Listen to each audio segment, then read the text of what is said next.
আপনার সাথে আমার একটা কথা আছে। বলেন। আমি কালকে একটু বাইরে যাবো, আমার কাজ আছে। কি কাজ?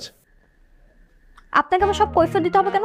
আরে আমি আপনার কাছ থেকে 50 লাখ টাকা পাই, এখন আপনি যদি আমাকে কিছু না বলে পালিয়ে যান তাহলে তো আমার আমও গেল, ছালাও গেল। পালিয়ে যাব কেন? আমি আমার আরব ডেটিংয়ে যাব। ও আচ্ছা।